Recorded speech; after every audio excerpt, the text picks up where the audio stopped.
Welcome to San Diego Integral, July 11th, 2026.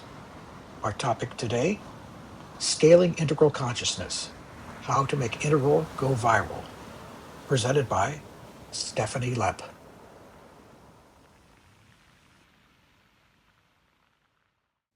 So why don't we get started? Welcome to San Diego Integral. I'm Tom Habib. I'm a membership of the San Diego Integral leadership team. You can stay connected to San Diego Integral on the Meetup or Facebook page. Please join one of these groups.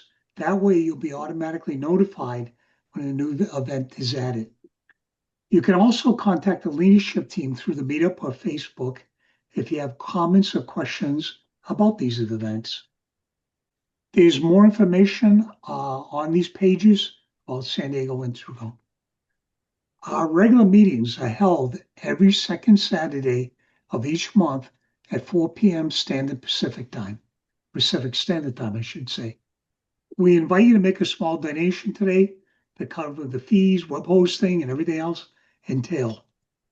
Without further ado, I'm going to turn the presentation over to Christine Besa Habib to introduce our speaker. Okay, we are welcoming and glad to have Stephanie Lepp with us today. She's hot off the presentation route. She presented at ICON back in May, so we are happy to have her here with us today. She is an award-winning producer and storyteller in the market of expanding hearts and minds. She is the former executive director at the Institute for Cultural Evolution, which is a think tank addressing political polarization at its cultural source. Before that, she was an executive producer at the Center for Humane Technology, which is an organization at the heart of the Netflix documentary, The Social Dilemma. I saw The Social Dilemma, and I'm sure many of you saw it as well several years ago. Today, Stephanie leads Synthesis Media, a nonprofit production studio that translates integral thinking for a broader audience. Her latest productions are Faces of X, a series of short videos that integrate different perspectives on complex social issues, and The Anti-Debate, a new format for debate where participants build off each other's insights so that greater complexity can emerge. And I'm going to put in the chat where you can find those two Faces of X and Anti-Debate. That'll be in the chat. Stephanie recently gave a TED Talk about the power of integrating different perspectives, and she tipped her hat to Ken Wilber during that presentation. And I've already put that in the chat. It says go.ted.com/HeckLep. So you can find that connection there. So welcome, Stephanie. Thank you for being with us today. Thank you so much, Christine, and thank you, Tom, and hello, San Diego Integral. What a big crew. I'm so impressed and grateful that people have chosen to spend their Saturday afternoon or evening or night, depending on where you are, with us. So I'm actually going to use some slides. I think I can do that. Yes. How's that? Can people see that? Give me a thumbs up if you can see the Yeah, we slide. can see that. Stephanie, there's Great. a little Okay, so feedback about the quality of your microphone. oh really? Maybe I'll just take I wonder my Bluetooth off. Is that better? That's better, yes. Oh, great. All right. So then my kids outside can hear everything that's going on. Okay, so I'm actually going to give a slightly updated version of the talk that I gave at ICON this year. So if any of you heard it, you'll get to relive the magic. And then for those of you who did not, you'll get to experience the magic for the first time. So I'm just going to start by ripping off the Band-Aid and declaring that, oh, I don't know if I can actually, okay, that Integral has a marketing problem. So yes, Integral, as we know, offers an extraordinary map for navigating reality, but it has mightily struggled to reach the mainstream, which of course begs the question, what would it take to actually scale integral consciousness so that it can fulfill its tremendous potential? So that is the question that we're gonna explore together today. But taking a step back, hi everyone. Well, I was gonna introduce myself, but I feel like Christine just did such an amazing job of doing that. I don't really feel like I need to do that, but I'll just add one fun fact, which is that in my late teens, I used to call myself a quote unquote promiscuous pragmatic pluralist until I discovered the word integral, and I was like, so much less of a mouthful. Um, so an integral has been inspiring my work ever since. But so to explore this question of how to scale integral consciousness, I'm going to introduce a very, very simple frame that I'm calling the integral learning curve. Um, and right, sorry, can you hear my kids screaming in the background? I feel like maybe okay.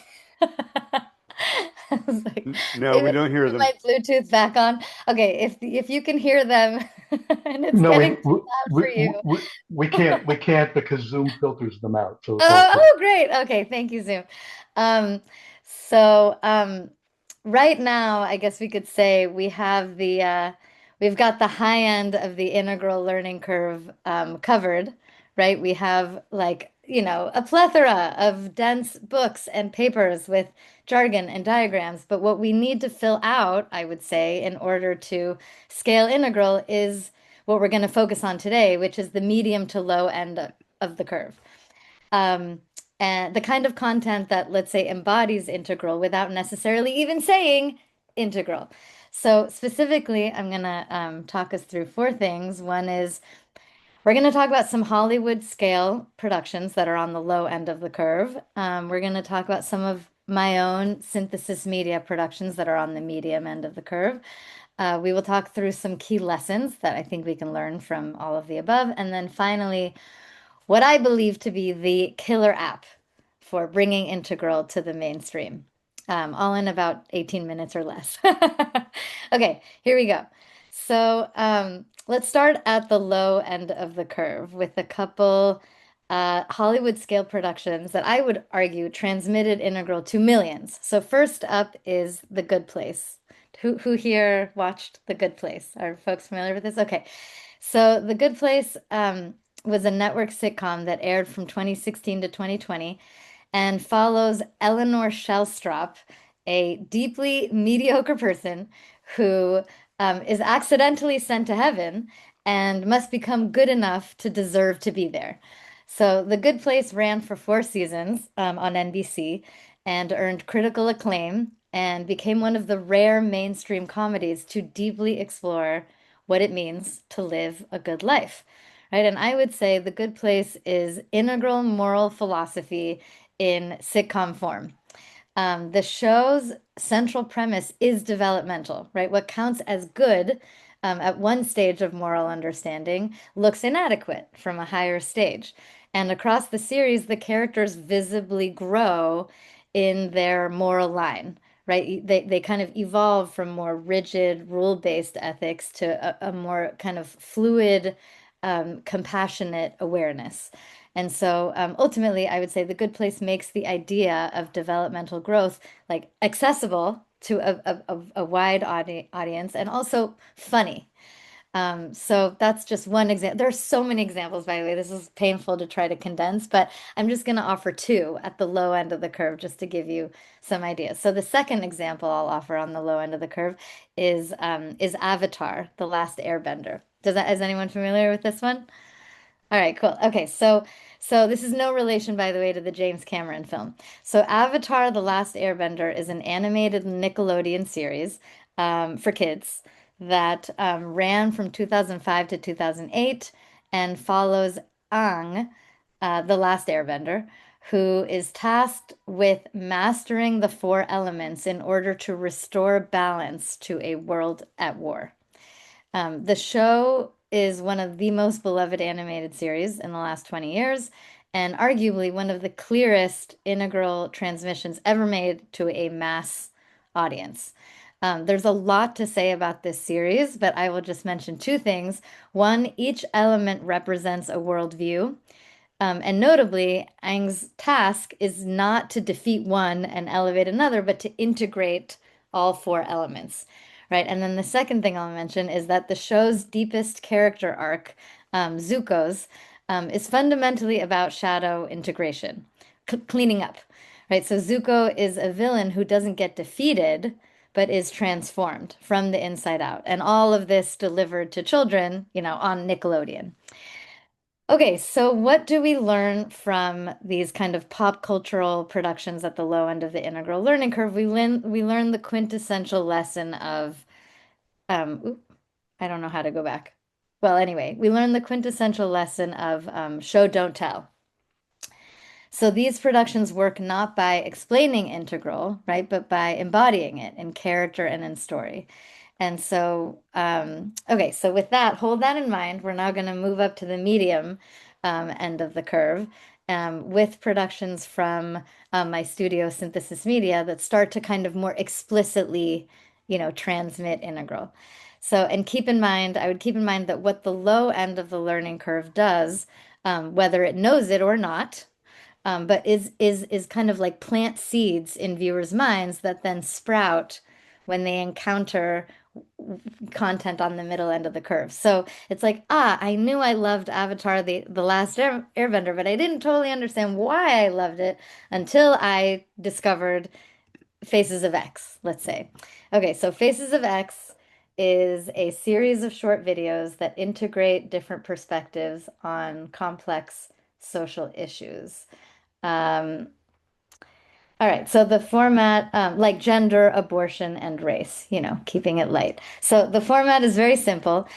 Each video first presents the strongest arguments on each side, the thesis and the antithesis, and then attempts to integrate them into a synthesis or integral perspective. Now, thesis, antithesis, and synthesis are all played by the same person. So, and these videos are short, they're like 5 minutes long. So, the series stars cultural influencers who are known as kind of complex independent thinkers like Liv Bory, who is pictured here in Faces of AI, and Destiny in Faces of Free Speech. But ultimately, Faces of X is not really about these issues. It's ultimately about cultivating our capacity to integrate different perspectives into a more comprehensive view. So last year, as Christine mentioned, I had the opportunity to stage a live performance of Faces of Capitalism at TED. And Faces of X has been used in classrooms worldwide where teachers have their students watch the series and then write a script for an issue that they are wrestling with. So they have to kind of like, in good faith, steelman, right, the different sides, and then attempt to articulate some kind of integrated perspective. So the series has kind of developed a little bit of a life of its own and is ongoing. All right, next up on the medium end of the curve is the anti-debate, which Christine also mentioned. So zooming out, we might ask, what would it look like if a debate assumed not that one person was right and the other was wrong, but that they were each holding different parts of the same bigger picture? So the anti-debate is one humble answer to that question. It's a new format for debate where participants build on each other's insights so that greater complexity can emerge. Now, to be very clear, the anti-debate is not anti-debate. It actually starts out like a traditional debate with opening statements and rebuttals, but then the difference is it doesn't stop there, right? It keeps going. So it's like, thank you for clarifying your different perspectives. Now that you've put your ingredients on the table, let's try to make something new. Now, just to double click on that, what is the actual format? So the anti-debate format has 3 phases. Phase 1 is about differentiating the different perspectives. So that's where it starts out like a traditional debate, opening statements, rebuttals, some time for unstructured debate. This is where we like crystallize the different ingredients that we're going to work with. Phase 2 is where we explore integration. Oh, wait, I think I might have this on the next slide. No, whatever. Oh, whatever. Okay, I'll get there in a sec. But yeah, phase two is where we explore how we might mix our different ingredients into something new.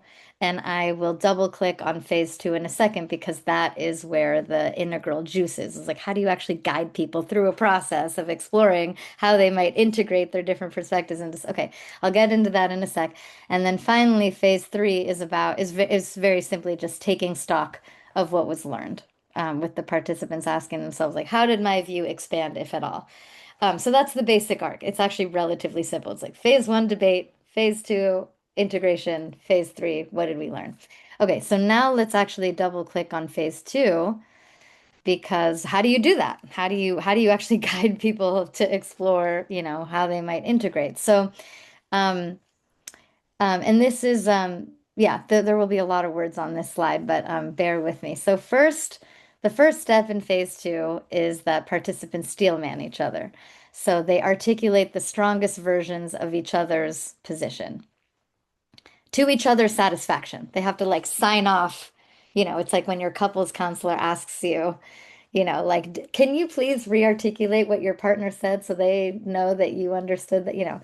So it's probably worthwhile to do that within the context of a debate too, so everyone understands that they understand each other. Okay, so step one is steel manning.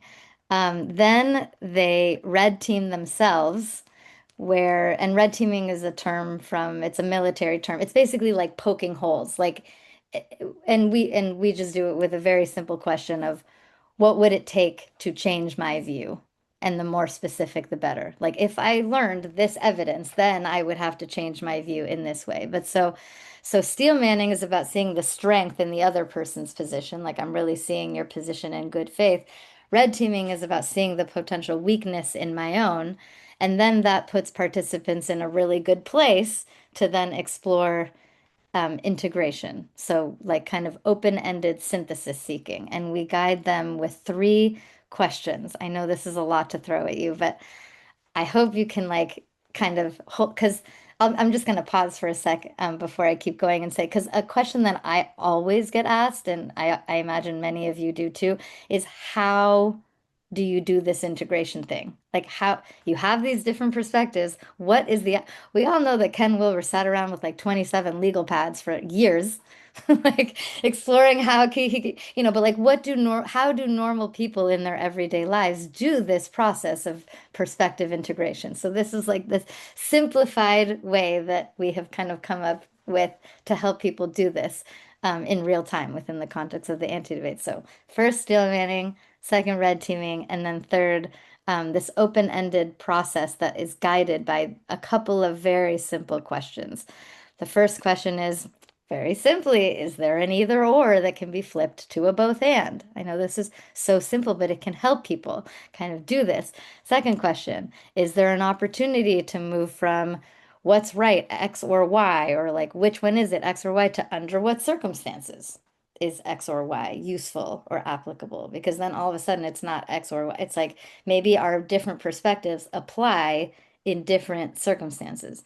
And then third, are there perverse incentives that are making the issue harder to resolve? Like, if we broaden our aperture and look at the incentive landscape, are there perverse incentives that are, kind of forcing us into some kind of trade-off that is not entirely necessary? So, yeah, I know that that's a lot to throw at you. And if you want an example of what this looks like in practice, I'm happy to like take us through what this looks like in practice. But either way, yeah, this is like a very simple, medium end of the curve answer to the question of like, how would people actually go about attempting to integrate their different perspectives? So Synthesis Media is now in the process of rolling out the anti-debate via um, prominent podcasts and live events. Just like working with podcasts to use it, using it at conferences so that people know that it exists and that they too can use it.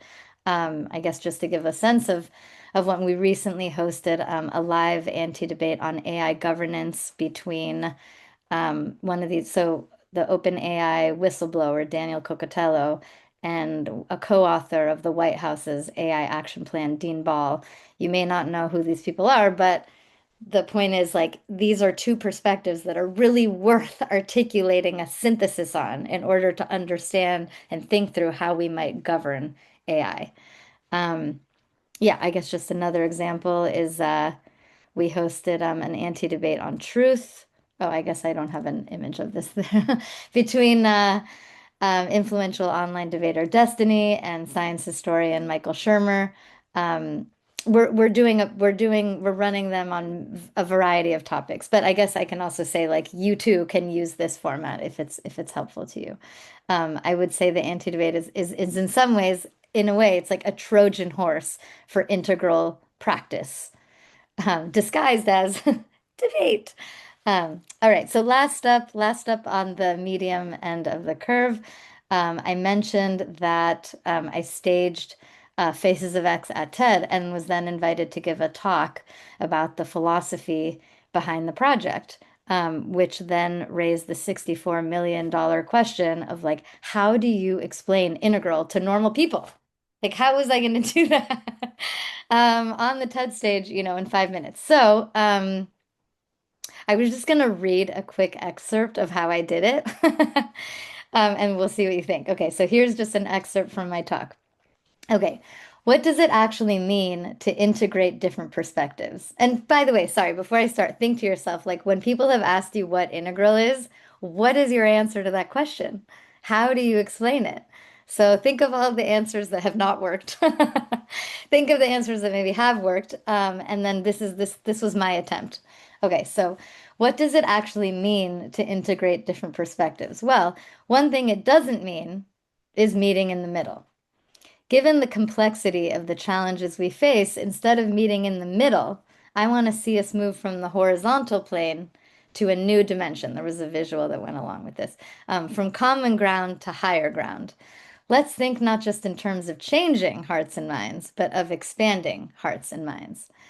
So one metaphor I love is parallax vision.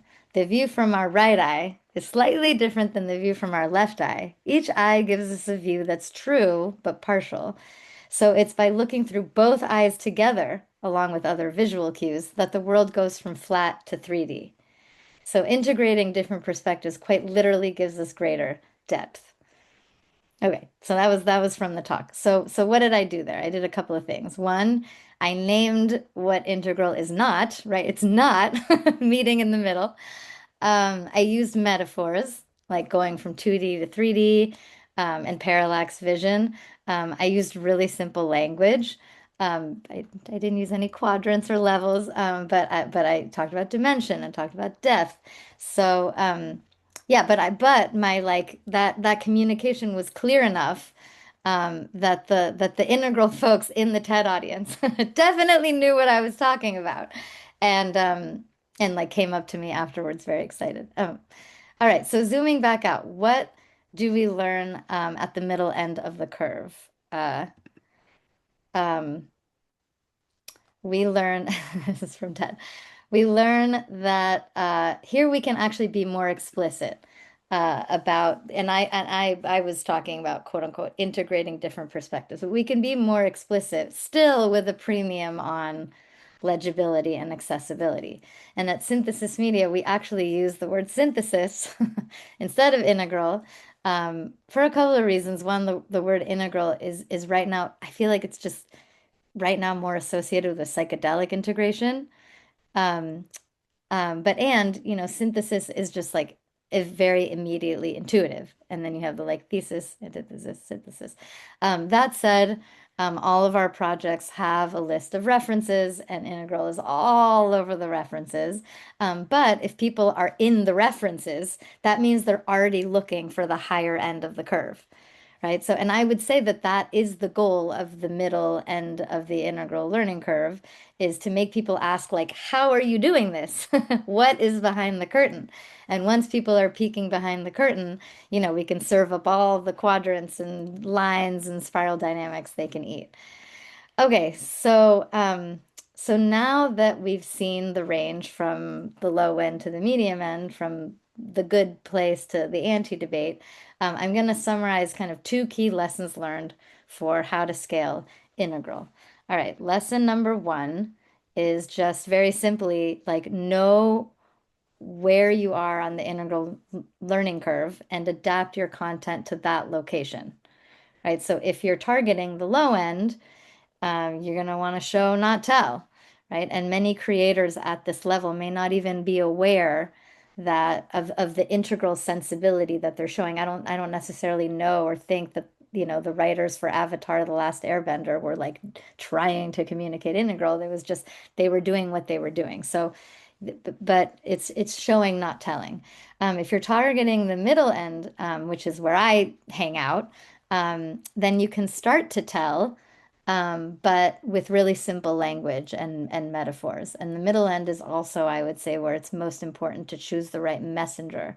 Influencers who are known for being like complex, nuanced thinkers, like Liv Bory and Destiny. Those names might not mean anything to you, but people who are like influencers who are nuanced are often the best spokespeople at the middle end.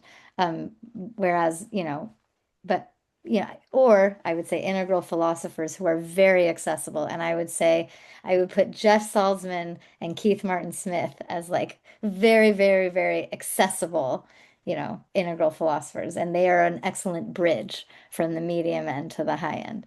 Um, and finally, if you're targeting the high end, you don't need any advice from me. But it is worth noting, like right now, most integral content is at the high end. So if we want to scale integral, we need to kind of fill out the rest of the curve. Um, Ultimately, each level's mission is to kind of pass the ball to the next level. So again, yeah, lesson number one is, oh, I moved on. Sorry, is know what part of the curve you're targeting, know where you are, and make sure you're taking the ball or passing the ball. Okay, lesson number two. I'm already there. Okay, know your job to be done. So the job to be done framework comes from the late great innovation theorist Clay Christensen, who recognized that people don't just buy products, they hire products to do a job. And the classic example is McDonald's discovering that morning commuters were hiring milkshakes not as a treat, but as a filling, one-handed, and critically slow to consume breakfast for their drive, which is why increased sales did not come from making the milkshakes healthier, but from making them thicker. See, so the question, so you got to know what job people are hiring your product to do. So the question for us is, what job will our customers hire Integral to do? And if you can't answer that question, reaching people will be a very uphill battle.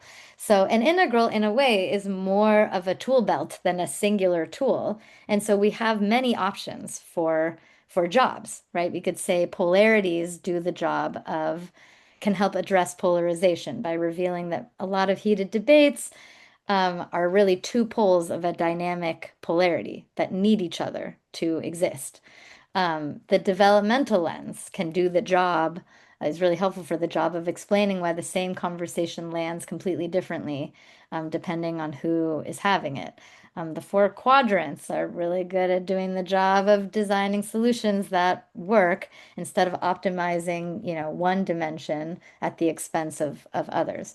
So yeah, ultimately, lesson number two is just, know the job that your customers are hiring Integral to do. It will make it much easier to transmit, to make the integral transmission. Okay, so now I am going to close out with the notion of a killer app. So, a killer app is a product or feature so useful and compelling that it makes people adopt a whole new technology just to use it. So for the personal computer, the killer app was, does anyone remember? The killer app was spreadsheets. Okay, Spreadsheet, so yeah. yeah. Well, I'll let, okay, so for the internet, what was the killer app for the internet? Browser, search engine, Uh, think communication.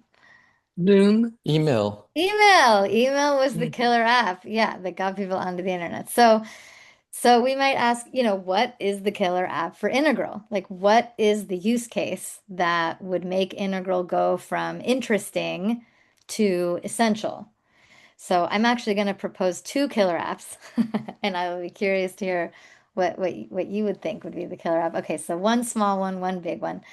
Starting with the small but fun one, which is I'm going to call it integral redos, i.e., redoing Hollywood scenes or even entire films from an integral perspective. Now, who remembers the monologue from Barbie? Okay. So imagine, imagine if we did that monologue, integral style. And I think the power of redos is that they really put into stark relief, like not integral, integral. So I think that could be one minor little killer app is just like take our favorite pop culture moments, and just redo them. I think there's a lot of potential there. But I think the real killer app, in my opinion, the real killer app for integral uh, is the news, because the news is where the rubber meets the road with how people like see the world, understand what's going on in the world, and ultimately reality. And today, most news sites are partisan, and even when they deliberately attempt to represent both sides, they stop short of integration. Beyond that, most news portrays the world as a series of just like isolated, disconnected events rather than expressions of deeper underlying patterns. So I think integral news could do something just fundamentally different. It could deliberately represent and integrate different perspectives. It could report stories through the lens of all four quadrants. It could identify connections between seemingly disconnected news stories, giving a much more holistic view of current events. In terms of the existing landscape, yes, there are news platforms that represent different perspectives without integrating them, like Breaking Points, All Sides, and Tangle. There are shows that discuss integral theory, like Everyone is Right and The Integral Edge, but I think there's no like regular news show that offers an integral take on current events, and in turn, teaches people how to see the world in an integral way. I think the closest that we got was, in my opinion, was Jeff Salzman's The Daily Evolver, which I thought was excellent. And it was the kind of thing where I could like send it to friends who don't know anything about integral, but the analysis was so good and so much more comprehensive because of an integral lens that yeah, that was one that I just like sent to friends that yeah knew nothing about integral. Um, uh, um, but it wasn't, but the show wasn't regular enough, and it's no longer airing. So I think this is a gap in the landscape. Um, and yeah, and in my humble opinion, Integral News is I think it's like the killer app for scaling integral thinking. And this could be like whether as a news show or in partnership with existing news platforms. I think the goal would be very simple, just to not just report what's happening, but to teach people to be wiser interpreters of reality through the news. All right, so with that, I didn't know how many. Oop. Are we okay. I didn't know how many of us we were gonna have, but it looks like we definitely have enough for breakout groups. I was gonna split us into breakout groups with a couple of questions. Are we into doing breakout groups? Yes. Yes. I'm getting nods. Okay, good. Yeah, So just let me know how many rooms and how many people in each room and for how long. Do we want yeah, to take a how quick question? about and then we'll John? totally open up to Q&A. Yeah. Or Okay. do we want to do Q&A before the breakout groups? How about just a couple minutes of Of Q&A right Q&A? now? Oh, sure. Yes. So John has his hand up. Yeah, thank you. Thank you so much for this talk. Really interesting. I was curious when you were doing the anti-debate with the two people who you mentioned who are experts in AI, one of them's a White House person. How did you get these people to admit their perverse incentives? For example, this guy who's working for the White House is working for, I mean, he's under Donald Trump. So, I don't know, there's quite possibly some perverse incentives in his decision to work for the White House. Like, these are politicians. That's like the last thing that they will ever do. Even if they're working on the policy side of government, that's like a no-no for them. So like, how did you do that? Yeah, so we didn't actually, although now you're making me think maybe we should. It wasn't, so those are kind of guiding questions that are guiding them in a process of open-ended synthesis seeking. We don't actually like make them answer the question of how are you influenced by pervert. They're just like up on the screen while they're kind of exploring integration. But you're inspiring me to actually make them answer that question because we should all be aware, obviously, of the incentive landscape that we're operating in, right? And it's to So that the would like extent kill that their we're not career. aware that they're just affecting us without us realizing it. Yeah, So maybe I'll change the format and have them actually have to answer that question. I see. Yeah, so they I didn't mean, speak it specifically to that. it could Um, be very career damaging though for people with perverse Well, incentives but they to didn't acknowledge those create the perverse incentives. incentives. They didn't create them. Well, imagine if you had a talk, let's say, with like Eric Adams, the former New York mayor, who a lot of people said was largely driven by special interests and corrupt. And so you ask him what his perverse incentives are. So is he going to admit, well, I really love power, and I'm willing to just give people whatever they want in order to get power, like even though that's a lot of people's analysis? Yeah, well, he could also name perverse incentives that have nothing to do with his ego, of which there are plenty operating Hmm. in politics, right? So he Hmm. could speak to like these, short terms that make you like that have you like having to, campaign and be fundraising during half of your term. He could speak to other perverse, but um I mean, the anti-debate also filters for a certain kind of participant, right? Once Hmm. people know that they're going to have to steel man the other side, they might just not be interested in participating at all. So it Hmm. filters already for someone who is interested in this kind of, good faith, synthesis seeking discourse. So he might have not been willing to participate from the get-go. Um, but yeah, Okay. yeah. Do we, Well, are we ready for breakout rooms? And are you going to put the questions in the chat? yes. So, um, we're gonna keep this here. Here is the couple of questions for the breakout groups. And Stephanie, I need to Um, know how many people in the room and for how long. oh, that's a good question too. Let's do 4 people for 5 minutes. How does Probably a that little more sound? time, More 10 time? minutes, Okay. 10 What do Yeah, minutes. you? that's a minute each. Oh, yeah, that's true. So 8 minutes? Is Oh, 12 that minutes? 12 minutes? Sure. Yeah. Whatever you think. Sure, 12. And I would say, yeah, the questions are, yeah, what did you learn in this presentation that you feel like you can apply to your own work? Second, the $64 million question, how do you explain integral to people who don't know what it is? How have you done it? And how has it worked or not worked? How would you like to do it? And then finally, what do you think is a killer app for integral that would make it go from niche, interesting to mainstream essential? Yeah. Okay. And if you don't want to be in a room, just stay in the main room. The breakout rooms are not recorded. Is there a way And to you, keep the chat? Will people still be able to see the chat when they're in their yes, breakout group? Okay. yes. Thanks, Zoom, for figuring that one out. Okay, here we go. Breakout sessions are not recorded. We're back. We're back. Yeah, so we Can I can, ask a favor of the speaker? sure. In fifth grade language, could you do a 2-minute summary of what you intended to say today? Yes, I intended to say that. So No, I, to the group, but or maybe now if we can do that, I'd love it. Sure. Whatever you want to do.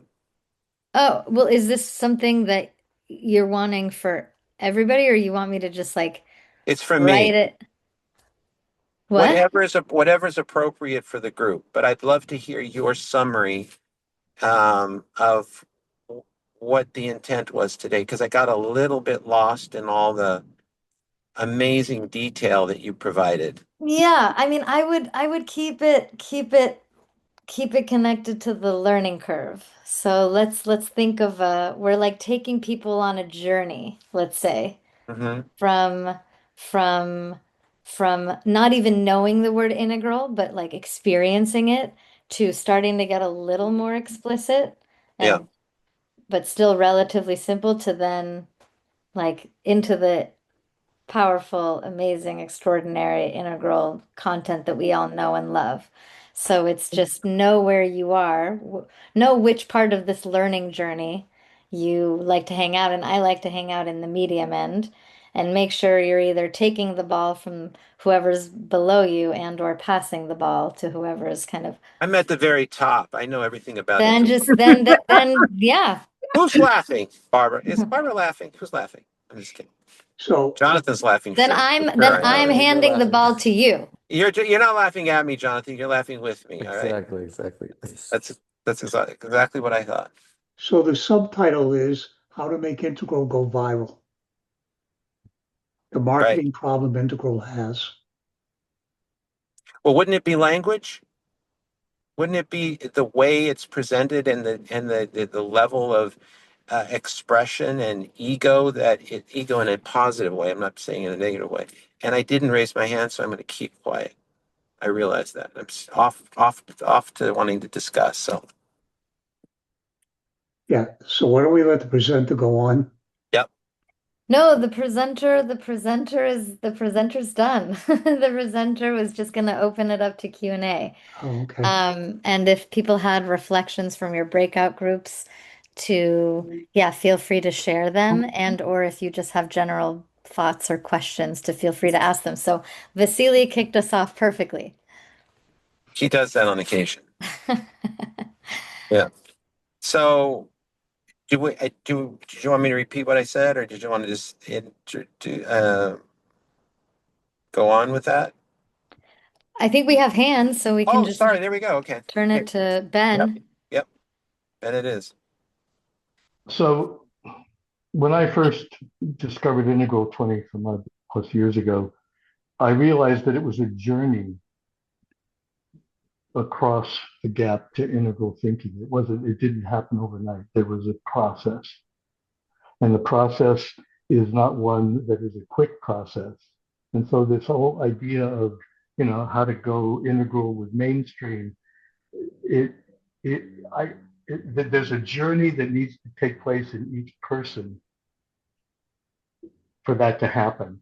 And a lot of that has to do with not is discovering in myself that the way that I've been thinking about whatever it is that I've been thinking about is not adequate for solving that problem.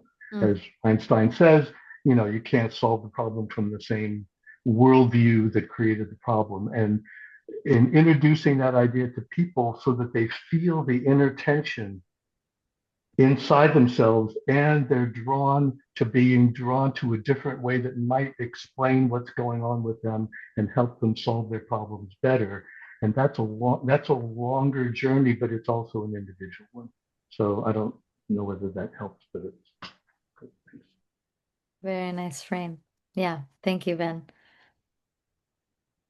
I just want to respond to Lynn. Lynn, I think there's a react button It's at on the the bottom. breakout bar on the Yeah. bottom.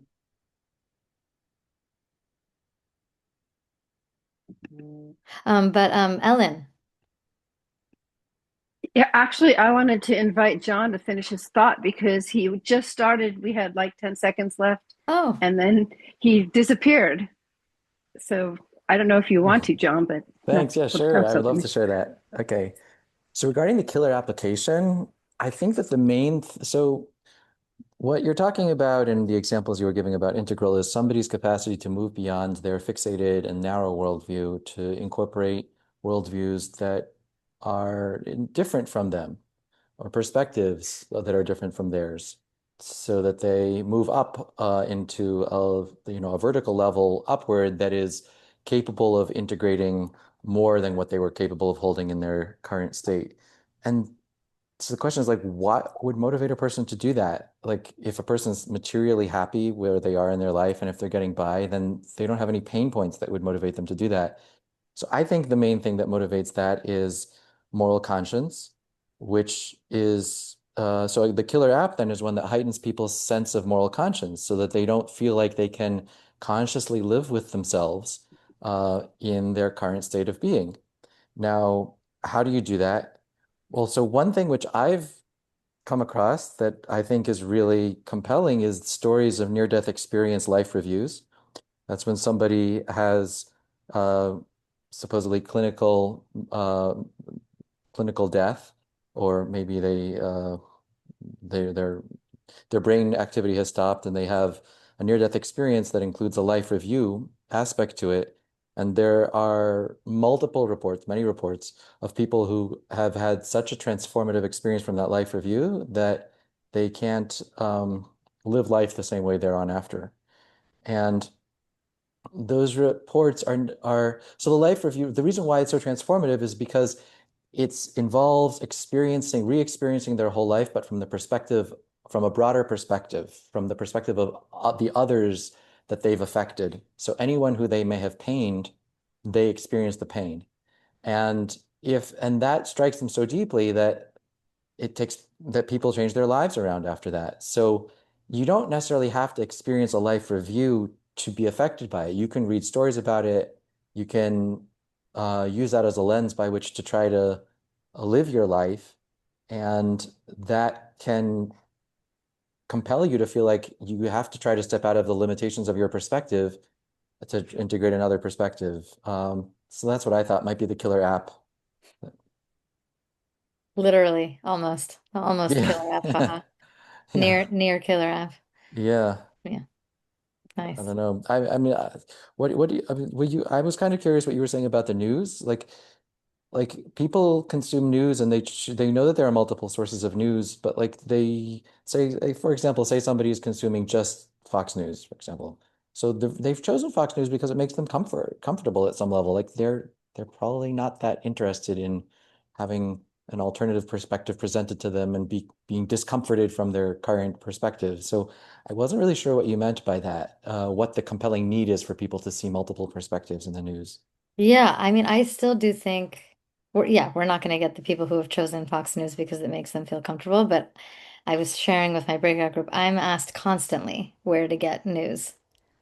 It's like because nothing like so few sources are kind of like satisfying and holistic. And so your options are either like, give yourself like kind of like give yourself different sources and try to weave it together yourself, or go to a site like All Sides or Tangled, but then they're still not integrating. So yeah, obviously if people are choosing news that confirms what they already believe, then those people are probably not going to be as interested. But I do think there is a growing hunger for a more holistic understanding of what is going on. And I think the news is just it's just there is a daily opportunity to show what the integral lens is capable of, and then compare what the understanding you gain, from that lens versus the understanding you gain from another lens.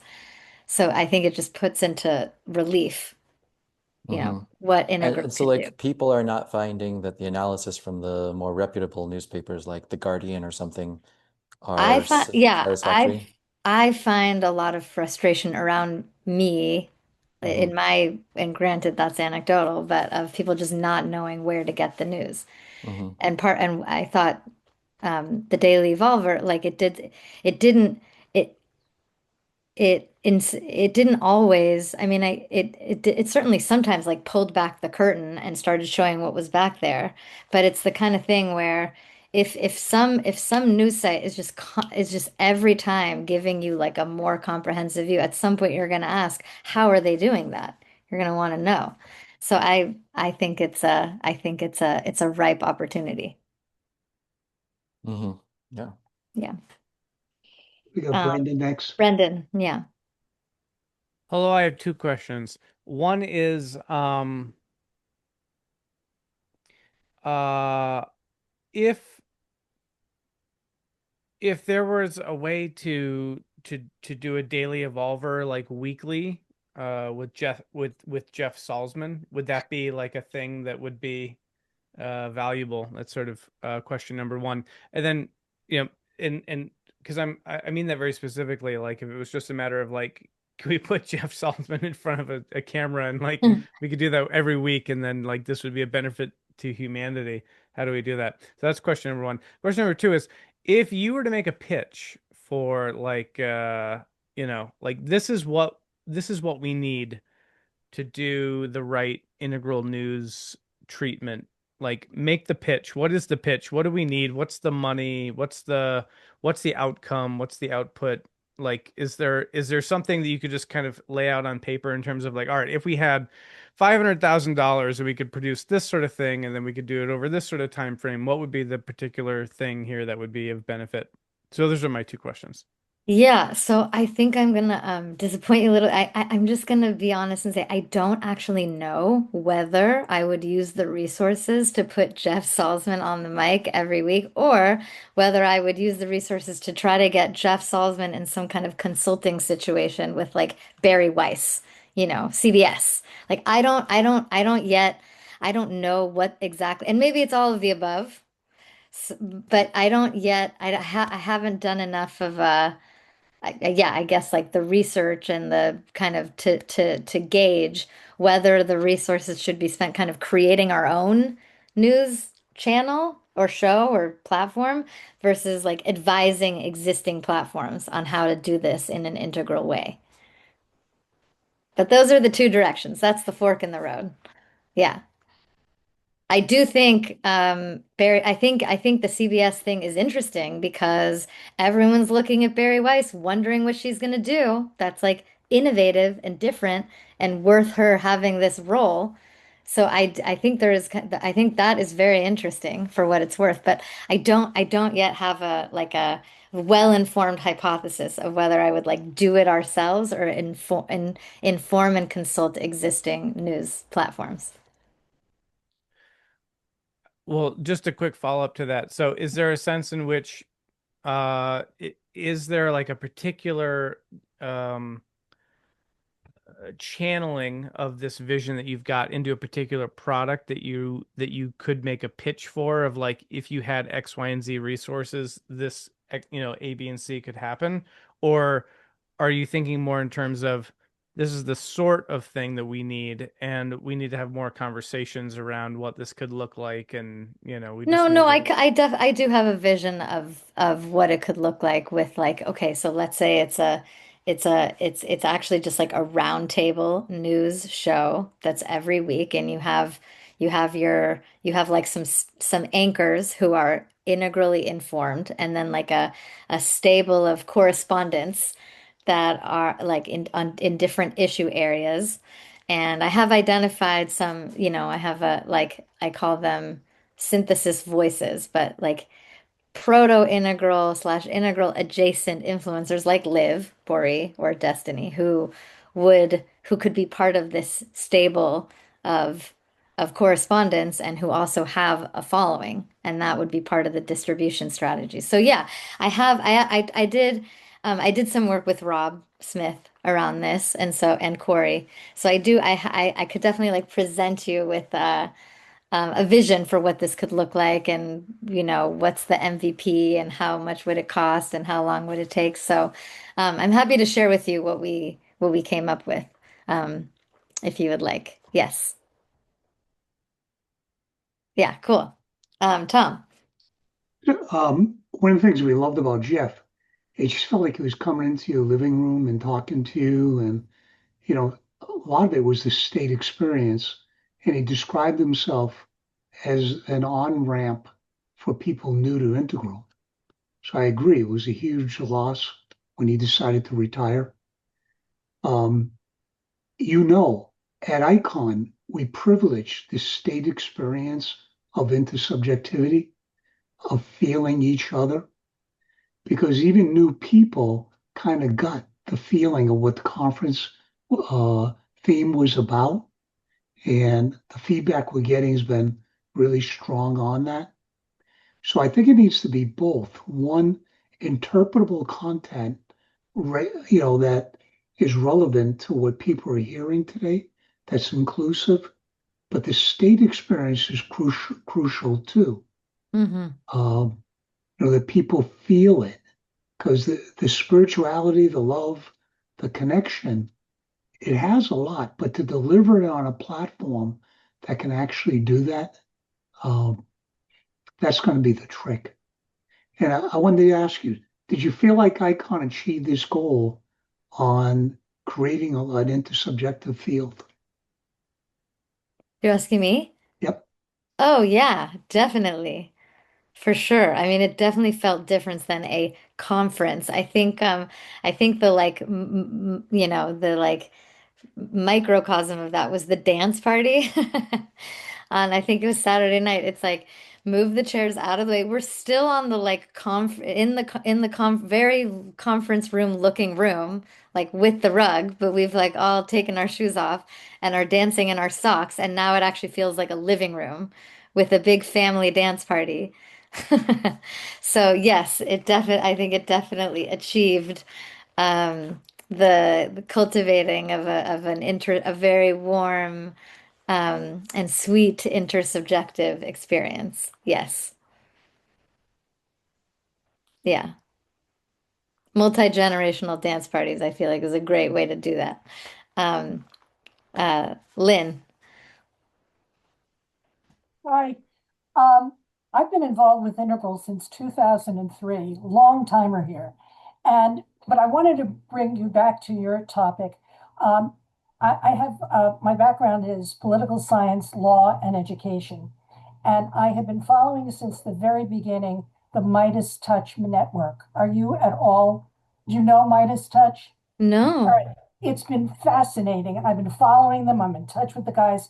Uh, three brothers, Ben Mycelis and his two brothers, and they started this. Look, we need a decent, truth-telling news format. Oh. It's exactly what you're talking about. Huh. And then they have brought in various people. It is phenomenal. I listened Oh, to wow. so wait, they now have 7 million subscribers, and they're bringing in a lot of the best and the youngest talent that's on Instagram and TikTok, like Aaron Parnas, whom I absolutely adore.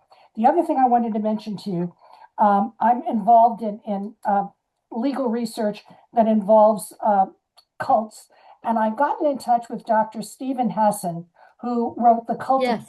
okay? So Yeah. Stephen and I have been in contact a lot, and he is an integral person, and he is now Oh. part of the Midas Touch network. Huh. So there is room for us or anybody who wants to Huh. contact Ben Mycelis at the Midas Touch Network and say, we would like one of our guys or women to be on to give a point of view or perspective from the integral perspective. The other thing that I wanted to say as a critique, again, having been involved in Integral from the very beginning, one of the things that really soured a lot of us was the competition and lack of lower left community support for one another. It was always like, well, I've got this silo and I'm the best in this silo and your silo doesn't count. And a lot of us just went, screw you, we're going to go off on our own. And I'm still in touch with these little satellites who were so involved back in the early days who just didn't get any support. The other thing that I'd like to say is the Jewish renewal movement with Reb Salman. One of Yes. the things that he had his rabbis do, every rabbi had to support every other rabbi. If you Oh, wow. wrote a book, you talked about the other rabbis' books. Instead of tearing each other down and making you the alpha male or female, you were supposed to support one another. And this is something I don't think that we got at all. And I really think that it has hampered us to this day. Again, the Midas Touch Network is this kind of, we're all community. Yeah. All these different perspectives that they've got on. And it is the family, and everybody's very supportive. Ben had a baby. Everybody was very excited that he had Oh, a baby. I mean, and now it's a 24/7 network. wow. Please, guys, take a look at it. Yeah. Wow. Thank you so much, Lynn. I'm so curious. I do know Stephen Hassan, so I'm excited to check it out. And I was actually just at a renewal Shabbat service this morning. So Shabbat Shalom and thank you. Yeah, awesome. All right, Barbara. Thank you, Lynn, for saying that about the infighting. Uh, it, it's been my major complaint since the first day I popped into the community. And we shoot ourselves in the foot. We absolutely do. And if we have to have 10,000 versions of my copyright version, then nobody's going to take us serious. Nobody's going to take us seriously. That said, I think my thought on the killer app was immediately educational, online educational assistance of housewives. Mm-hmm. Um, even starting with little kids, one of the things that just drives me nuts with the way education is today, you teach to the test, right? You have a checklist. Right. And uh, so you actually graduate kids from high school absolutely incapable of thinking that there might be other points of view. Because if you didn't regurgitate the teacher's point of view that she got from the test point of view, right? You fail. And so I'm thinking, there's a lot of market, not just in schools, but by individual parents and stuff of all sorts of AI driven assistance for your kids learning. And I'm thinking that a really killer app would be one who always said, when the kid gave the right answer, responded with, and what else could it be? Nice. Have you had other thoughts on this, right? Mm-hmm. Yeah. And to, to tell kids at a young age that that that maybe checklist right answers are not necessarily where it is, even in physics, for heaven's sakes. Are we doing relativity? Are we doing quantum mechanics? Are we doing Newtonian physics? So even in something that one would claim there's a right answer, there's not. And so it seems like there's some real areas there where one could easily insert the just the ability to switch thinking modes and ask what other models. For scientists, it would be darn hard to argue with a scientist that says when you reply with Newtonian physics, and what other models are there out there that would disagree with that answer. You're Mm-hmm. going to be hard pressed to get a physicist to say, no, I'm only going to pass you if you give the Newtonian answer, which is again meeting people where they are, right? Which is Totally. really important. I love the idea of just show them something different. Stop using the jargon. Thank you. Yeah, thank you. Um, Lorraine, Lorraine, yeah. Oh, unmute. you're muted. Most common two words since Yeah, 2020. you're talking about wanting to pitch the ideas to everyone and help them see how it can improve their lives. Is that basically it? I mean, it's just I have so much appreciation, respect, gratitude for Integral as a map, as Mm-hmm. a frame for Mm-hmm. understanding reality as fully as we possibly can. Mm-hmm. And um, I I would love for it to reach its potential, Mm. fulfill its potential. For So its I'm own thinking sake? about how to make what it can offer more accessible to more people who might not necessarily be as, willing to read a dense book about philosophy yet. So thinking about how else, like news, education, I think education definitely is a ripe avenue to pursue as well. Well, something to be considered is ideas don't change people, experiences do.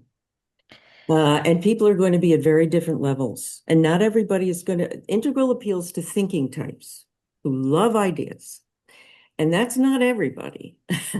So, my thought is, especially if you want to use media in some form to teach or convey, and I love the discussion about, how to present the news, but I'm wondering if teaching by example, doing documentaries about integral leaders, and then introducing ideas as the backstory, and people see human beings behaving in certain ways in certain critical situations, almost demonstrate first. Yeah, totally. And that's what I was sharing with the low end of the curve. So it's show, don't tell. So we're not talking about the ideas, we're just embodying them. Right. We're just like, the last airbender is integrating these different elements. But no one is talking about integral. No, yeah. So definitely that's what I would recommend, exactly what you're saying at the quote unquote low end of the curve. And one final thing, what appealed to me about the Daily Evolver is he was able to listen to someone, assess what level they were at, determine where they needed to be, or how he could integrate their level and their message into the next higher level. And he was a magician at that. Yeah. He did it in such a way people felt so good about themselves. He really was a great psychologist as well as, really well versed in what integral was and where it could go and what it could look like. So, yeah, if you can recapture that, that'd be great. Totally. Thank you so much. Yeah, thank you. Karen. Yes. Hi. With that lead in, I have got to speak up for the creative types among us. Let's tell better stories. Let's tell stories that grab people by the lapels. We had at the ICON 2026, we had the involvement of Cosmos Cooperative, which is a cooperative of all sorts of creative types. We exist to support each other, and the whole organization is collaborative, cooperative, we're stronger together, and so on. And they did the evening entertainment as well as other things and helped with the dance, by the way. I'm so glad you enjoyed it. I loved it. It was so awesome. But this is, we have a lot of tell stories that grab people by the lapels. And I was delighted to hear you talk about The Good Place, which I love. I don't watch a lot of media. Yes. That movie, oh gosh, Everything Everywhere All at Once. Yeah. Yeah, we had a long conversation with Jeff Saltzman. We convinced him that it really was integral. And then later I saw something on Integral Life that talked about that. But there's a fair amount of integral. Some of the superhero movies, the really good ones, not the ones that are just flogging formulae. But some of them, if you look at the deep structure, they're presenting in a deeply integral view of the world. And so, yes, the people who are doing, our news, all the things you've talked about, we need to be doing all of it. But we can just be putting content out there that's entertainment, the arts, and so on. So just tell stories. Tell stories that are integral in their deep structure, and you never need to say a word about the theory. And it'll just get out by osmosis that way. So that's my excited burble. Thank you very much. Thank you. Thank you. Amen. Uh, Danny's hand disappeared. I just put it down. I was just going to say that everybody has something good to share in the Yeah. breakout rooms. I'm sure every single person had a great idea. So it's a shame we can't go down the line and get everybody's idea.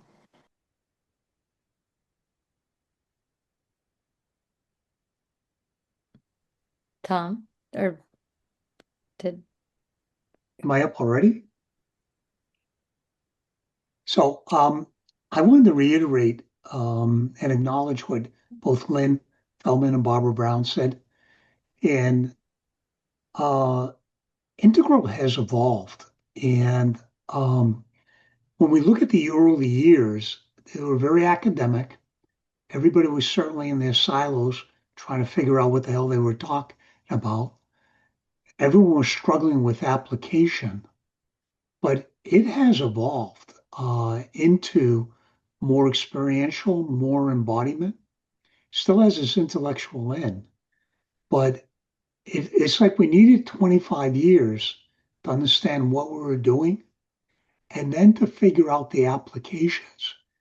Because people like, oh, come on, old people coming back into the community are really surprised at the changes in the communities. I remember being at the Integral Theory Conference in the Bay Area.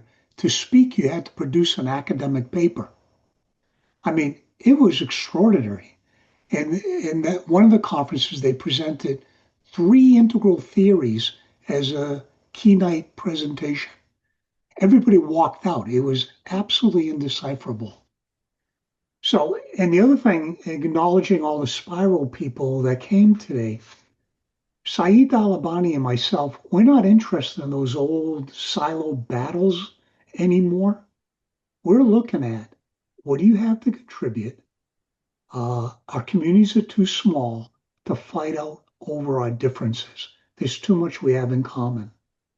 So this field is evolving. And, the way I read Metacrisis, even though it added obvious good information to communities of consciousness, it was trying to move beyond the current state. Somebody like Brandon could really elaborate on that a bit. But Integral's moving on. The community is beginning to fulfill a lot of what we love about being in these communities. I'm done. Did anyone, sorry, also from Danny's breakout groups want to share your ideas since Danny brought them up?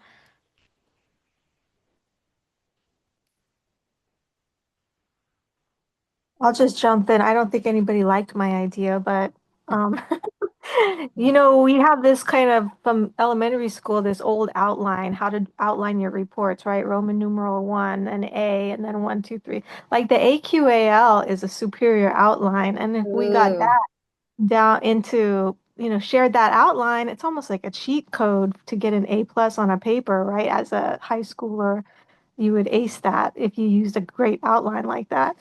And I thought make some reels or some kind of TikToks and give that away.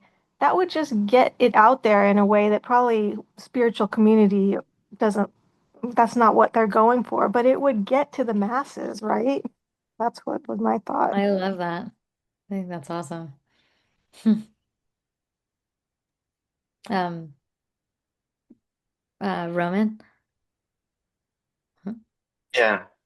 I wanted to say, so I've been studying a lot about objectivism and how that philosophy spread. So objectivism was the philosophy Ayn Rand created, and she boasted that she was a master propagandist using propaganda in the good sense of the word, which means like the propagation of ideas. And yeah, I don't know. This was again, this not again. This was 50 plus years ago. So I don't know what of her methods would actually or how they would apply today. I mean, one thing that really helped grow her philosophy was that well, she did have like a news kind of outlet. She had a lot of followers on herself that made commentary on current events in from the philosophical perspective of her philosophy, and that's still out there. There's still objectivist organizations that do this, like ARI, and it's splintered into many movements. But there are objectivist organizations, and they do the current event commentary. It's pretty good, I think. That's actually my most trusted news source. So that's a good idea. Um, And also, I mean, I don't know if anyone could pull this off, but Ayn Rand was a big fan of propagandizing ideas through fiction. So originally she was a fiction writer, and she did this very consciously, that she's like every form, every fiction and every art has a baked-in philosophy in it, even if like it might not be explicit, and kind of like you mentioned about Avatar, but like it could be even more consciously put in there that people could write good works of fiction or even make good fictional films in which the integral philosophy is implicit. It informs everything they're doing or everything the characters are doing without necessarily preaching the philosophy. So that's just some things to take away from objectivism. And one thing I just thought would be a good idea, I mean, I thought of this for objectivism, but I think this holds true for integral too, is having an integral camp at Burning Man. I love that. Oh my God, that's amazing. I think a lot of very sympathetic people come to Burning Man who would be very open-minded to hear that, and it could change their whole lives if, on a propitious day they wind up at the Integral camp, and yeah, Nice. that's what They're I have. definitely primed to have their hearts and minds expanded. So I love that. As a personal note, my husband and I actually met there, and we're Oh taking yeah? our kids for the first time this year. So Wow. wish us luck, but an integral camp would be amazing. So that's something to look into. I a lot of camps I just wandered into on a random day ended up making a pretty substantial impact on my life. Totally. So there's like 80,000 people there. Yeah, it's a full-on metropolis. Cool. All right, John. Just a quick call out to Eloy. Thank you for hosting, and I sent you. Oh, it seems like okay. Oh, so I guess the question is for Tom. Eloy, do you mind checking with Tom and getting back to me about that? Because okay, sorry. Yeah, we'll do. Well, I've got the microphone. I was just thinking how interesting it might be to like take take some movie plots of developmental type movies and show where developmental steps, like do a side by side of here's the scene in this movie where this character went from this set, not put it necessarily in integral terms, but maybe both, like put it in terms, this is where there was a developmental level from, going to more awareness and seeing a perspective this way that they didn't see before, and where else could they go? Um, so like this, the side by side, like at 1542 in the movie, the character does this, and this is the development there, and so you could go check the scene in the movie or have the side by side to read it while the movie's going or something like that. Totally. It's like a little ticker Yeah. underneath. Yeah. And Cool. I'm just going to go ahead and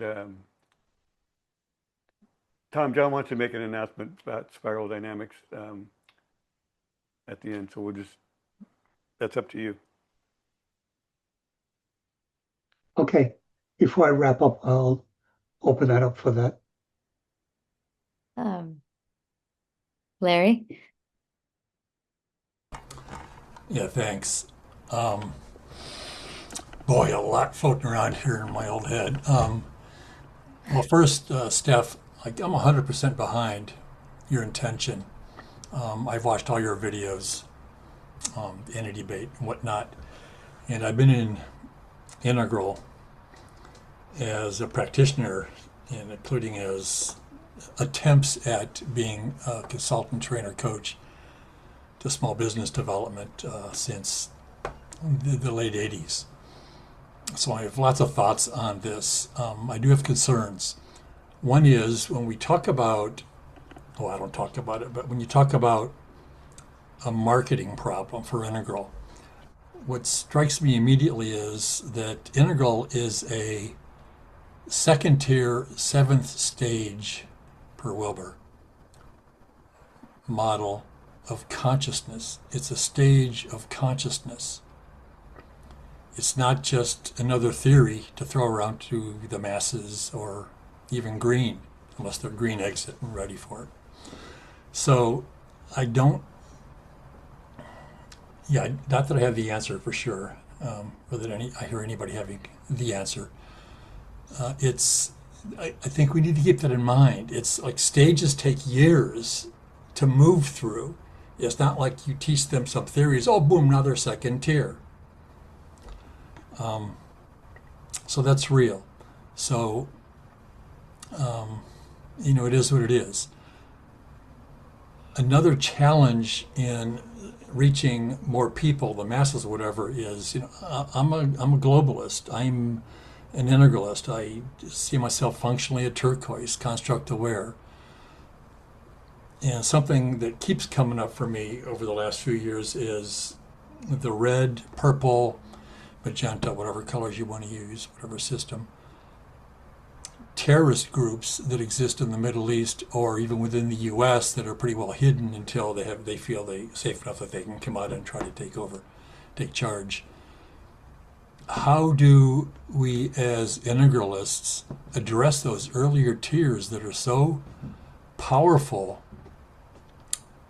on our planet? And I think Don Beck made some good strides, not with those particular groups, but his work in South Africa with apartheid and whatnot. Not that that turned out really well, especially in the short term. These are real challenges that I see as being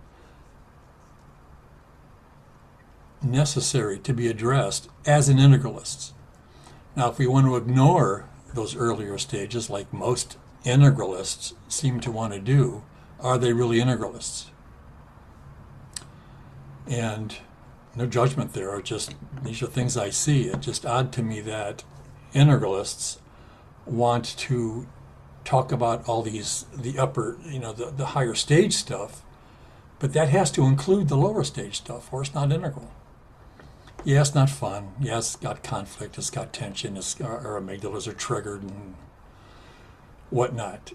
And speaking of amygdalas, regarding the anti-debate structure, if the two people are at integral, teal, yellow, I think they'll probably have some success at being able to steelman the other view, the other position. But if they're green, especially on down, I don't see how they're going to legitimately steelman, how they're even going to be capable, because again, that's a second tier capability as far as I can tell, being able to steelman another person's argument, honestly steelman it. And what to do if they're triggered, if they're not, their amygdala is being triggered and they're going right into being defensive. It's going to be very hard to steelman. I don't have answers for that, be it movies or whatever. I mean, again, integral is a stage of consciousness. It's not just another theory that we can throw around like we're green or even orange. So it's being a stage, it's a capacity, it's a capability of consciousness to hold things like steelmanning, being able to be present to it. So just some immediate thoughts that are coming up for me, and my intention is for this to be constructive feedback, constructive input, things that need to be addressed as integralists. That's just me. Thank you. I can respond a little bit. I guess first I want to just answer Danny's question, just in case other people don't know what steel manning is. So steel manning is the opposite of straw manning. So straw manning is representing the weakest version of another perspective in order to be able to defeat it. So if I was going to straw man the pro-life perspective, let's say, I would say something like the pro-life perspective doesn't care about women's rights and women's autonomy. If I was going to steel man that perspective. If I was going to really try to represent it in good faith, I would say something like, oh, the pro-life perspective recognizes the sanctity of life and recognizes that the moral calculus of abortion changes over the course of a pregnancy as a fetus becomes more viable. So that's me really trying to, in good faith, represent the strongest version of that perspective. So, but I hope that answers that question. But yeah, Larry, you're bringing up excellent questions, and excellent, kind of criticisms. I guess what I would say, just in brief, is the way that I think about my work is I'm like I exist within a much larger ecology of of people and practices, and I think of myself as kind of like part of a team. Many years ago, I used to produce a podcast called Reckonings, which told the stories of how people change. It was people who had, expanded their political worldview, transcended violent extremism, made all kinds of transformative change. And there was there was one episode I can't remember who said it here, one episode of like 40 where it was information because people usually only trust information that confirms what they already believe, right? So but that also means like 39 out of 40 episodes were personal experiences. And so, but people got to a place. I mean, and all of these, it like revitalized my faith in humanity, producing this podcast, because it was just amazing what having a personal experience that like gives you a deep look in the mirror and has you grow from what you see, what that can do. And people might complain and say, oh, but like, why does it take having a gay niece to change your view on gay marriage? It's like, okay, but the fact that all it can take is personal experience to grow us, like, thank God that that is the case. So I'm not assuming that it's all about like marketing or communications. I see myself as part of it's like there's personal experiences, there's near death experience, there's this reality that we're living in. And I want to do my little part to plant some seeds, so that as people start to ask certain questions, let's say, perhaps even based on personal experiences, there's something there that can continue to guide them, in the evolution of their consciousness. And granted, that is a lofty ambition, but that is what I ultimately feel like I am in service of in my own small and humble way. Sorry if you can hear the sound alerts on my computer.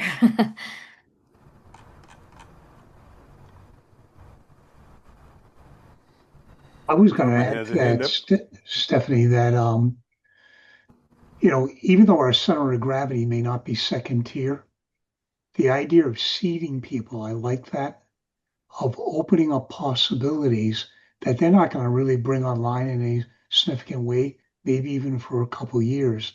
I do believe that's possible. I had that experience doing a lot of couples therapy, is opening up possibilities of intimacy that they would practically panic on. But once they got a glimpse of it, I do think it's psychoactive. And it does contribute to the evolutionary ability of all of us. Or I should say, the evolving ability.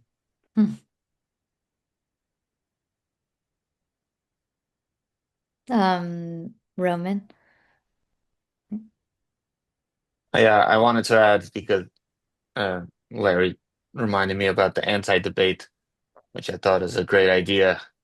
Uh, because usually you watch all these debates and the people are just speaking, especially like really intellectual ones, and people just speaking right past each other, Yeah. not really addressing what the other person said, just presenting their own point, and it's just two conversations going on side by side. Just anti-debate, great solution to that. I was also thinking a similar thing is the times people really take other people's ideas seriously are when they're on a psychedelic. So this idea, I mean, it would be hard, Back to Burning Man. very hard to implement this. Yeah, it's Burning Man related. But if I mean, if you could have debates, like, I mean, Buddhists had these like Dharma battles in which they would like challenge each other on like whether they're living by the Dharma. Like, is that like an attachment? And they're like, oh no, not you know, I'm like, oh, you got me, or whatever. That's a thing in one of the Buddhist traditions. But philosophical debates in which the people take some psychedelic, I was like probably LSD, and you'd have to get whichever doses like they're still functional on, and then they will really have to take the other person's ideas seriously because they can't not do it or they'll have like some kind of breakdown. And I don't know if that would like be super coherent, but I think it might be incredibly entertaining and like definitely never done before and a great way. And the main people up for debate could be integral people if the integral people start this and they could debate anything. And yeah, that might be like a huge viral thing for what it's worth. I like you thinking outside the box, Ron. Yeah, I've never heard of anything like that. That would definitely be novel. I got a couple things too. At the Integral European Conference in 2014, they had two guys doing a comedy act on Integral, and it was hilarious. I don't know what happened to those guys. I didn't see them again after that.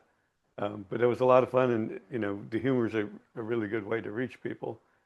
And then the other thing that they did there was they had a whole, I don't know what you want to call it, a rumor thread with critics of integral theory, which I thought was like very brave for the first international European conference to have that that critical thread, and so you got other perspectives from that. So I jumped in ahead of a couple of people, so sorry about that. Do you mind if I just make the announcement now to give people a chance to respond before we end? It's real quick. So, why don't we wait? I was going to put you in the end, John. okay, but We're almost just, there. okay. I So just need to Christine, give why don't people a you chance go to ahead respond first, though. Okay. and then I'll have John wrap it up. Well, mine also is a concluding request. I just wanted Stephanie to remind us or tell us again what your current project is. I'm just very curious. What is lighting you up at this point in time? Oh, thank you. I am rolling out the anti-debate. So if anyone here would like to host an anti-debate on your podcast or in your classroom or at your event, maybe the event that John is going to talk about, I'm happy to help you do that. And I'm moving on to it's a video project that will attempt to frame where humanity is at this moment in time, keeping it simple, through the lens of of the meta crisis, but from an integral perspective. Yeah. And that would be a documentary or It will be a short film. Short film. Yeah. Great. Thanks. Yeah. Thank you for asking. Okay, so before I do the ending, I'm going to let John do an invitation. Yeah, it's just an invitation to anyone here who would like to join the mailing list for our Spiral Dynamics Integral Plus Explorations Salons, which is a term borrowed from Ken Wilber's suggestion that people create salons within which to discuss the ideas of integral. We focus more on the spiral dynamics aspect of it. We don't focus so much on AQUAL, on the quadrants aspect of it, but so that's why it's called spiral dynamics integral. Spiral dynamics has borrowed integral from the term. We also have a plus in our name because we aren't limited to spiral dynamics, but we include various developmental psychological stage theories, like Kohlberg, Erik Erikson, and many more that we are include in the discussion. We have an event in the morning on Saturdays and in the evening on Saturdays, 10 a.m. and 7 p.m. And if you join the mailing list, you'll get announcements weekly for both. So if you are interested in this, please send me in the chat. You can send it via private message or public, your email, and I'll add you to the mailing list. Can you put your email in the chat? My email, I'd rather people just put their emails in the chat and I'll collect them and then add them to the mailing list. And Okay. Okay, so we're getting towards the end of the time. Thank you, everyone, for joining us. Thank you to our great presenter, Stephanie Lepp. Can you put your information in the chat where people could reach you, Stephanie? Thank you. Yes, I actually just did. So, Okay. yes, Yeah, this was very good. thank It you so much. provoked a lot of thought. We enjoyed it. I didn't get to see you at Icon because I was being pulled in so many places. Right. So the videos are coming out this weekend, I'm pretty sure. Awesome. So Thank I you. want to remind everyone, you can visit us on either our Meetup or Facebook page.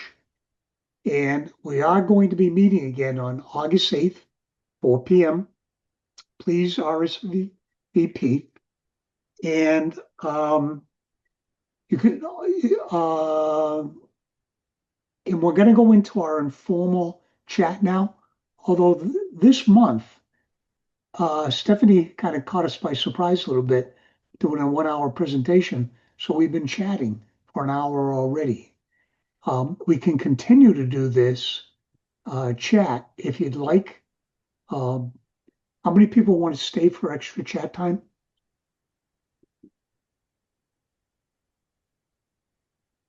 Only 3 of us, really. Wow. Eric raised his hand. So we'll keep it open and we'll see who stays. But we're done with the formal presentation, although we already been in the info. So thank you, Stephanie, and you're welcome to sit and join us too. Thank you. Yeah, I'm gonna go rejoin my family, but thank you. Thank you all. Thank you. Yeah. Thanks, Stephanie. Yeah, thank you. So let's see who stays.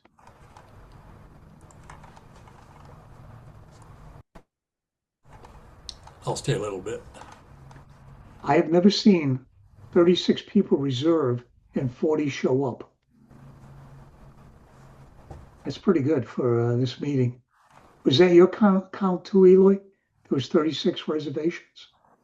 Yeah, we had the spiral dynamics people that didn't RSVP Yeah, for the most part.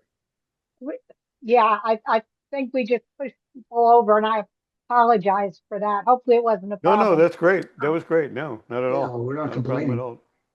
Yeah, we're happy. So it is Yeah. interesting. Her presentation I thought was pretty good. Yeah. And it is interesting that it's kind of moving in a direction we've been thinking about for quite a while. How do you translate this stuff into something that people can relate to?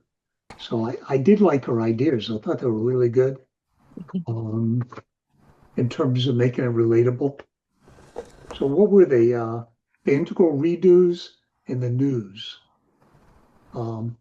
It'd be interesting actually doing a redo, assuming you don't run into copyright problems. Well, Oh, there's all sorts of stuff on YouTube where people take clips from movies and put their own music and soundtracks, so it must be doable by lots of Yeah. people. You can That could be sample fun to things. do, to take little clips from popular movies and say, just kind of thread them together because people love watching that stuff. Following Well, clickbait on YouTube is kind of the new crossword puzzles. I'd love to do Gone with the Wind. What's that? I'd love to do Gone with the you Wind. so those of you who have your hands raised, we're in the informal part here. You don't have to raise your hand, just jump in. You just jump in. Okay. Tom, I don't know. You said you didn't watch. Hard to hear you, Mary.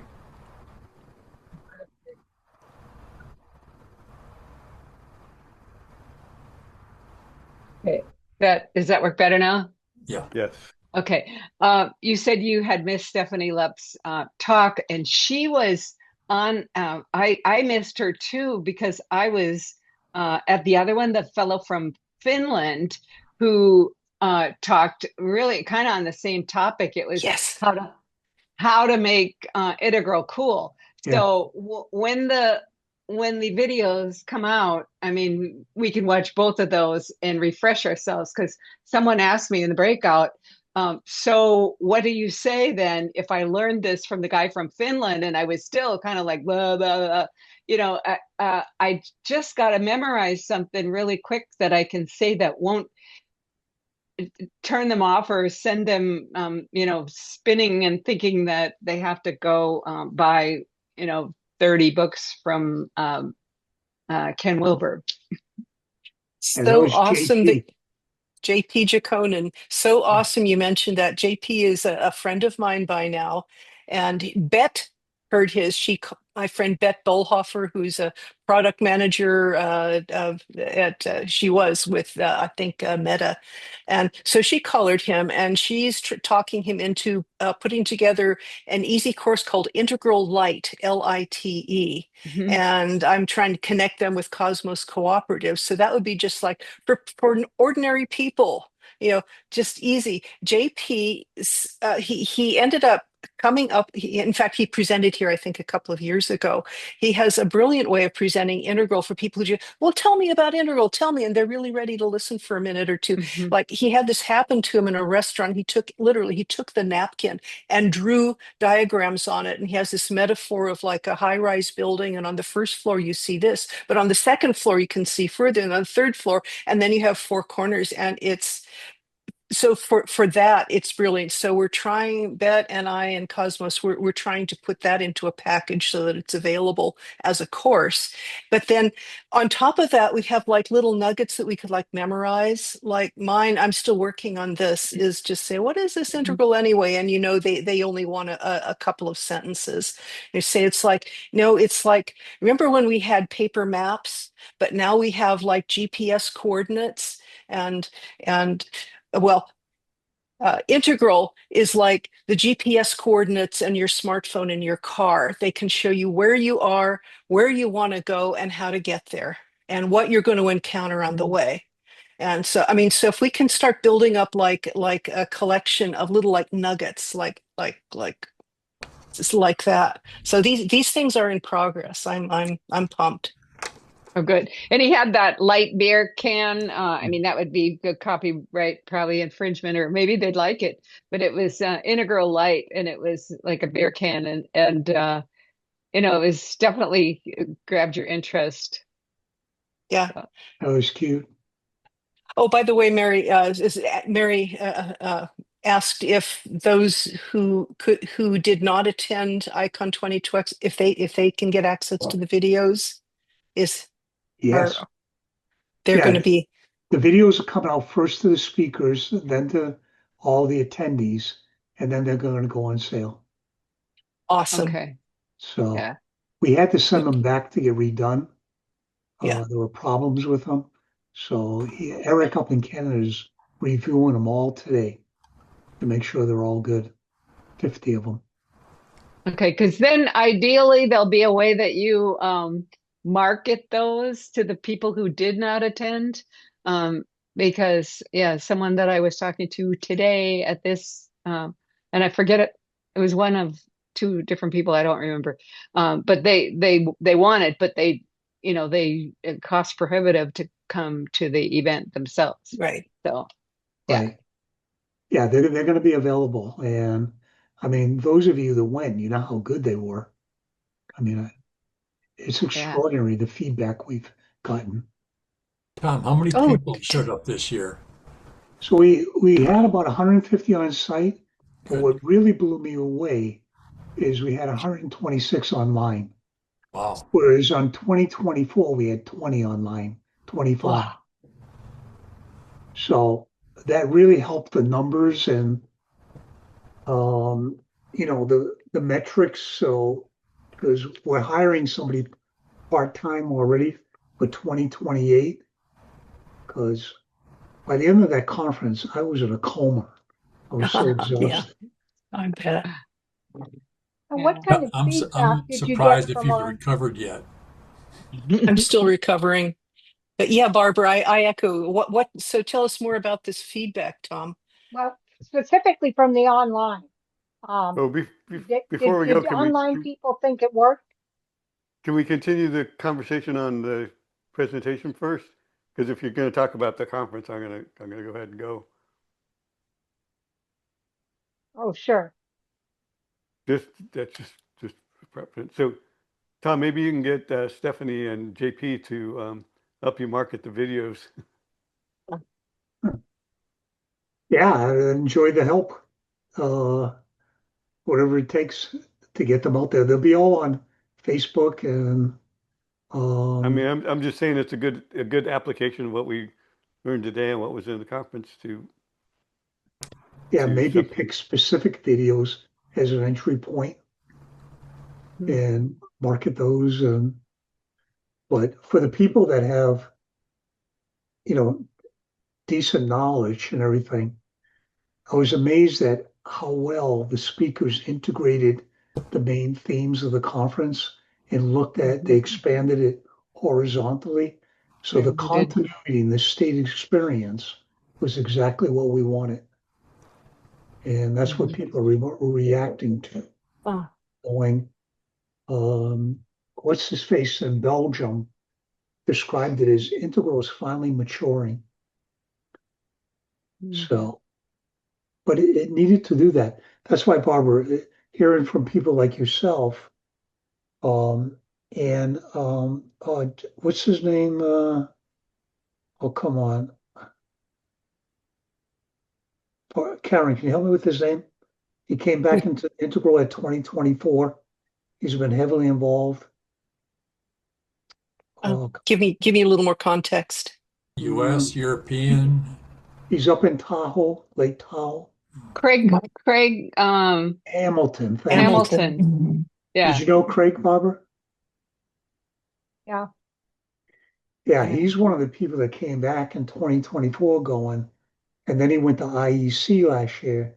He's like, wow, this has He really was grown. he was on fire. He just I was getting ready for like settling in, because the prior in 2024 he had given this awesome meditation, so it's getting all ready for that. And then I saw him on the side and he's like pumping up and all this stuff, and he's just like really ready to go. And was he the one that was talking about we're going to live till 150 and all this stuff?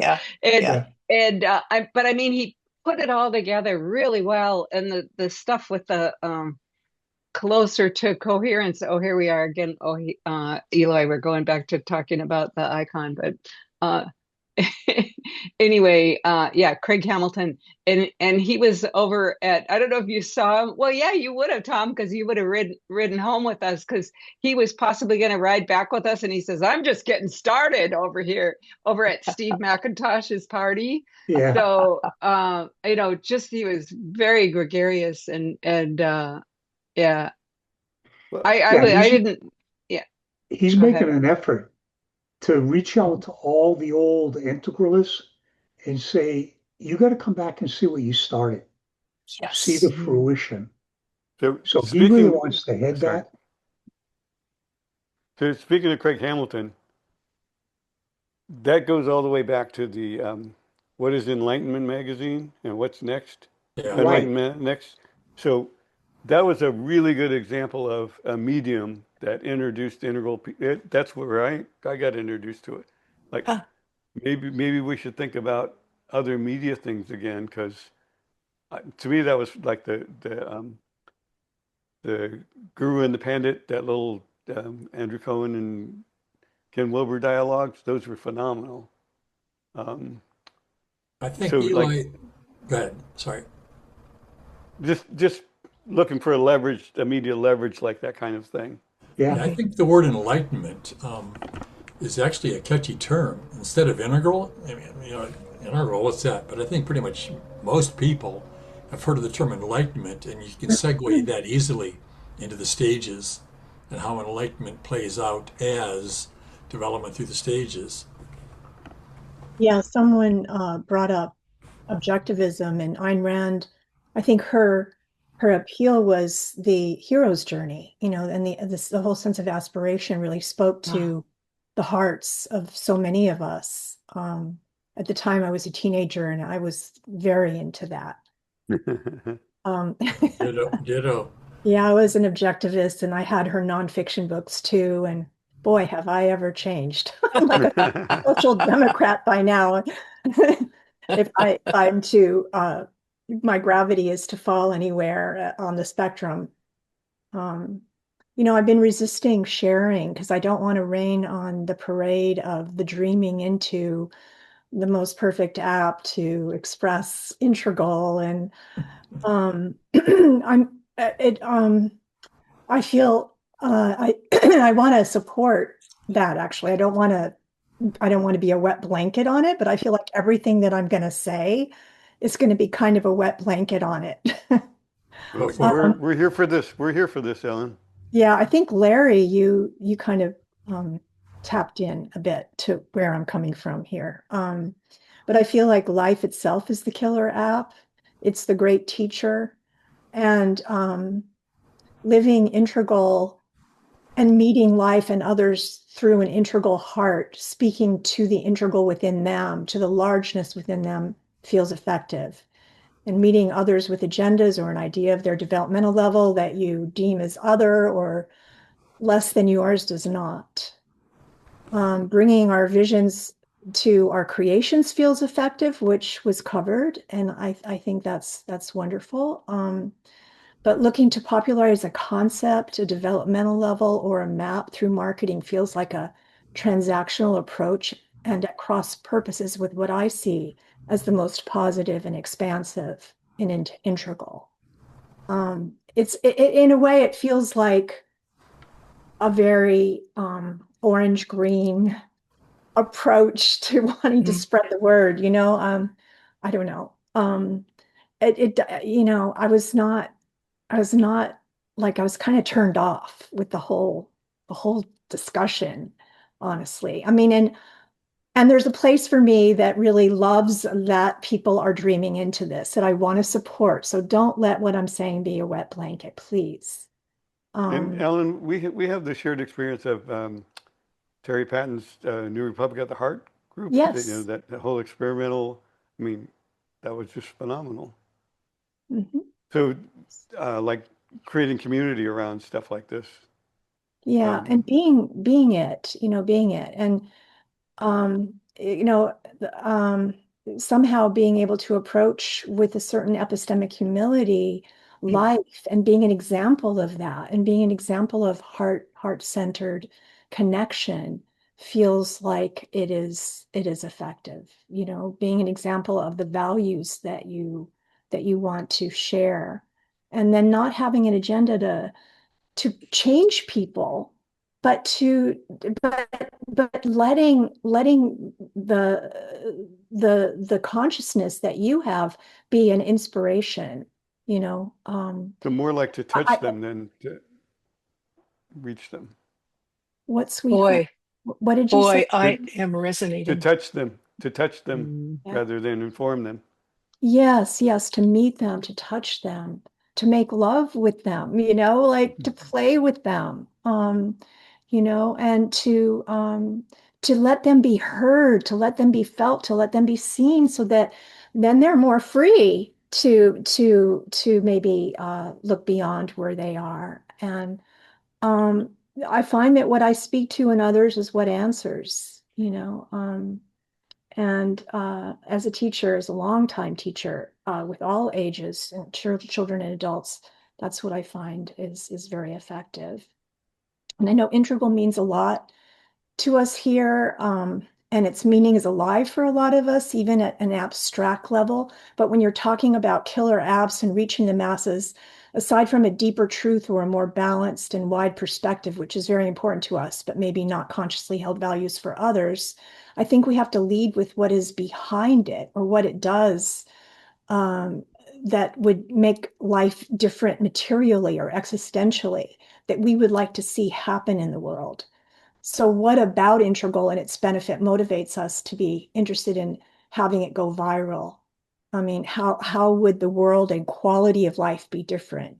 And I think we need to speak to and from that. And what she's doing is speaking to the meta modern community. I mean, she's gone viral within our subculture. within integral and the wider meta modern culture. But what about beyond that, where people don't resonate with maps? They don't resonate with concepts. They don't resonate with wanting to be the best that you can be, even. They just want to have a comfortable life. Yeah, somebody asked the question is like, what's the one thing we can get to that'll reach everybody? And I'm thinking, that's that isn't the way that I mean, like the way all these splinter groups got together and ended up voting in our current administration.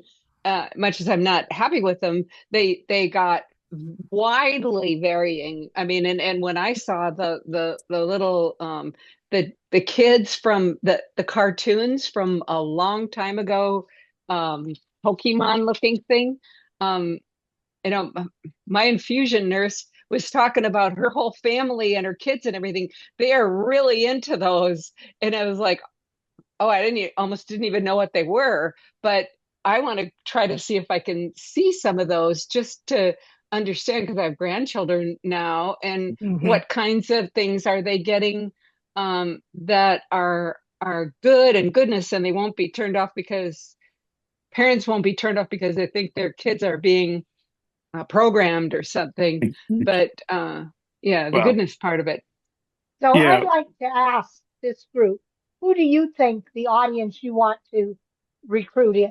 I have a feeling I will throw up when I hear it, and go right ahead. Because I hear you saying you want people like us. And I mean, that's always been, other than being too divided, my complaint with Integral is, for God's sake, we need less people like us in the overall scheme of things. And even, even at second tier, people have a lot of trouble not looking down on folks that they don't think are people like us. Well, see, that's the real issue.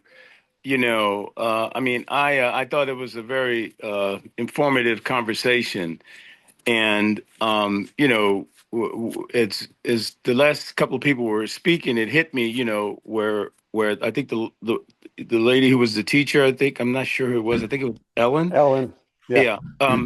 Made, resonates with me because, whatever subject you're teaching, I had a friend who's a minister who said, a lot of times what you want for people to get is not so much something you have to teach them. It's not taught, it's caught.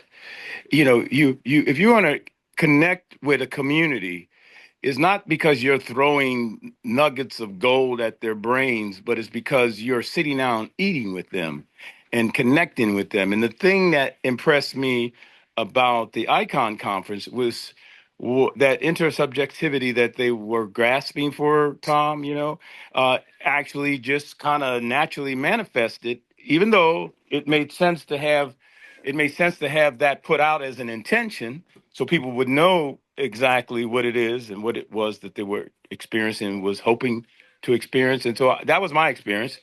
It was very much caught because, as was said earlier, you were there. In my honest opinion, it almost felt like a church experience. Okay. And so there is this spiritual aspect to the integral community, but like all spiritual communities, whether you're focused on Christ or Buddha or whatever the conception is, and I would hate I don't mean to say that integral feels like a humanistic church. I don't mean that at all. I meant it in a good way that, when you go to church, you with people of like precious mind, and so that was my experience there, and I'm looking forward to coming back in 28. But the other thing somebody mentioned, and I can't remember, I think it was Mary maybe who was talking last, and Mary said, she mentioned about Pokemon. When I think about things, and I've been to the Integral Conference in South Africa, which is a great experience for me, because they had a vein of learning in there. They had a track for spiral dynamics, they had a track for integral, and they had a track for African wisdom, just that, right? And I thought that was fascinating. And so, but when Mary was speaking, it sparked my thought on the Pokemon thing. Maybe to get at what the speaker was speaking about today was, how do you get to a broader population and all? I think about gamification ways, but if you make it a game like somebody mentioned, but then the people think you're trying to manipulate their children. So it's a lot of stuff to unpack there, but there's a lot of goodness there too, and so that's, I just thought to add my 2 cents that, yeah, the Pokemon thing kind of says, hey, is there a way to gamify this complex abstract density that is integral? Which, by the way, when I've taught Sparta courses and people have told me the same thing, say it's interesting, but it's just too dense. I don't know how to even use it, which is true. So for the skilled practitioner, I'll say this last thing, who happens to consider themselves second tier, integral minded person, by definition, from my point of view in Spartanemics, they would go into any community, be it red, yellow, green, blue, and resonate with that community authentically, not bullshit wise, but authentically be with them, so that insight that they bring to deposit goodness in this community will happen naturally, Yes. intentionally. That's my hit on it. So, Daryl, I'm certainly not offended with the metaphor of the church. I think that's a total compliment. But the Yeah. idea that this just unfolded naturally is not true. I mean, it took a lot of It felt that intention. way. Well, good. It means we did a pretty good job. I hear Yes. you. It took a lot of intention Mm-hmm. and deliberation, even to the point that, 15, 16 months before the conference, we were going, the conference has already started for us. Yeah. This is what we want to do here. Mm-hmm. We think the field's ready for this leap into the state experience, the collective state experience. And I'm just delighted we pulled it off. Eric, in a recent meeting last week, said it's interesting because integral life is talking a lot about polarities right now, Mm-hmm. which I look at as individual growth that's worthwhile. Icon's talking about intersubjectivity.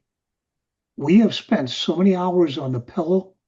It's time we show up and we bring the communities together and we show what we can do.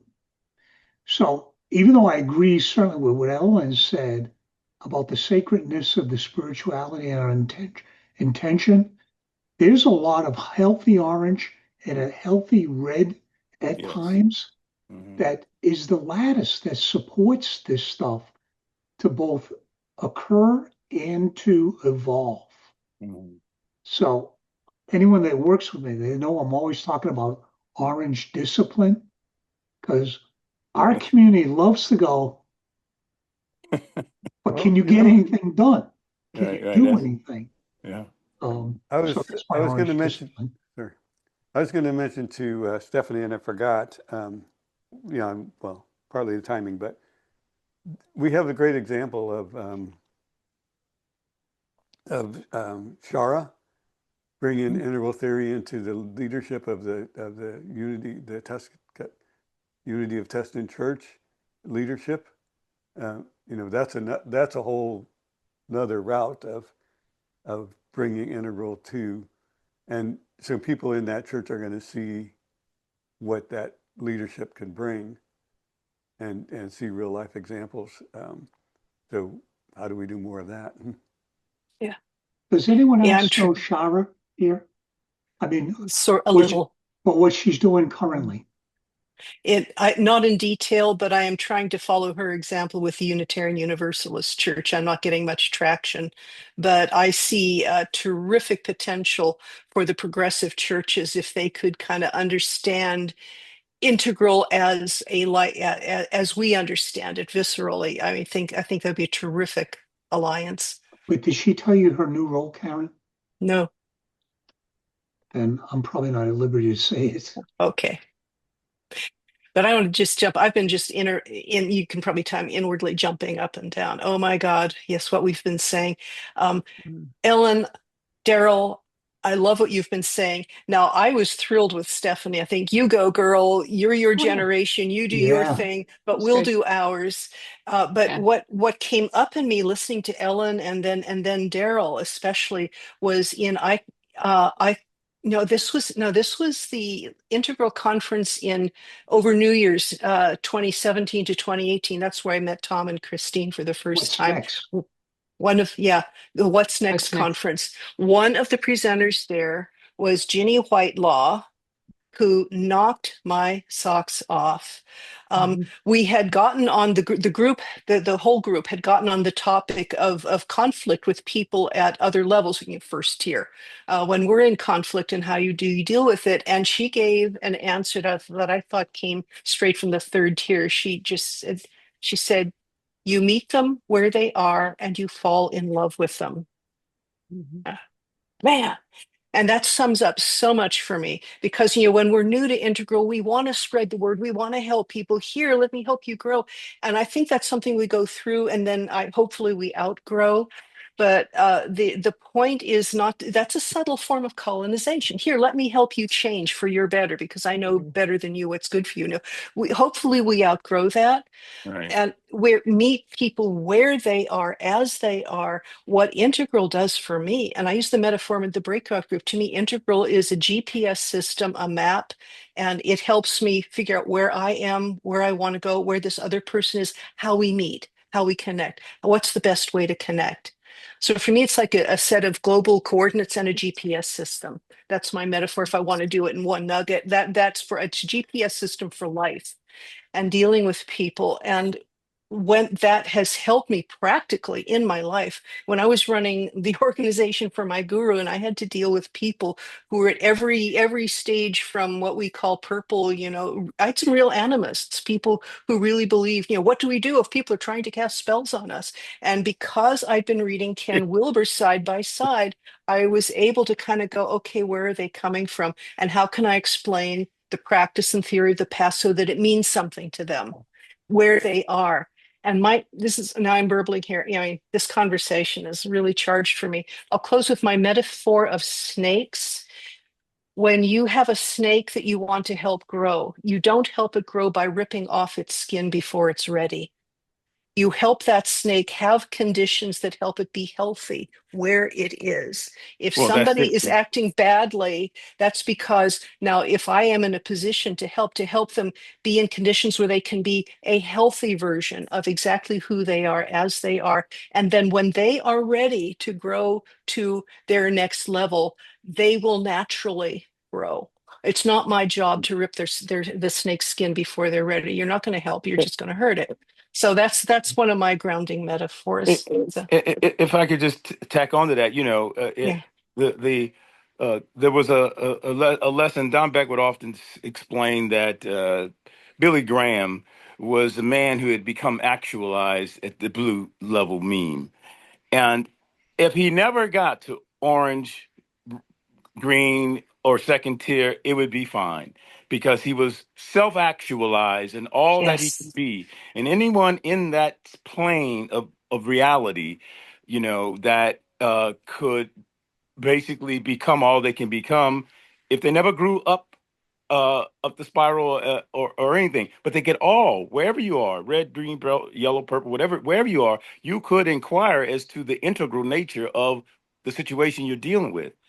You Yes. know, what is it, all the four quadrants in every instance can be addressed authentically. So I like what you say, but the thought I have is that it does not, a lot of people, whether they're coming from integral or whether they're coming from spiral dynamics or whatever the framework or methodology they assign themselves a follower of, uh, the idea that one must up level to the next thing for them at all cost or whenever possible or whenever we're talking, I need to move my language, my consciousness, and my thinking to the second tier. That's just to me a misnomer about Agreed. the goodness of these things. Oh, Yeah, agreed. yeah, both, I agree. yeah, Daryl and Karen. I mean, the key word here I'm hearing is healthy. It's not about Healthy. up leveling. It's about helping people get more healthy. Maybe that's colonization, but that's what I'm going to go with. Getting to healthy from unhealthy. So it come back to purple and red, terrorists. Hmm.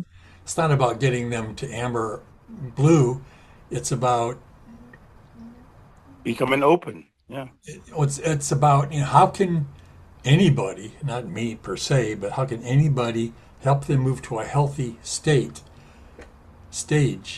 aspect Mm-hmm. of that stage. And there's no judgment about them being at that stage. It's Mm-hmm. about, as an integralist, looking at things from a world view, what would make the world, meaning the people, healthier, and how they be with themselves and how they be with their family, how they engage each other, how they function in business. What would that look like to be healthier? And which begs the question in my own mind, well, if the terrorists got healthier, would they still be terrorists? Are they so identified with being a terrorist, that so entrenched in being in the mentality of a terrorist, adversarial against, kill anybody that doesn't agree with you, which is typical of the tribal clan purple stage? Is there a way to get them to healthy? Or is there only option getting them to healthy is getting them closer to their next stage up?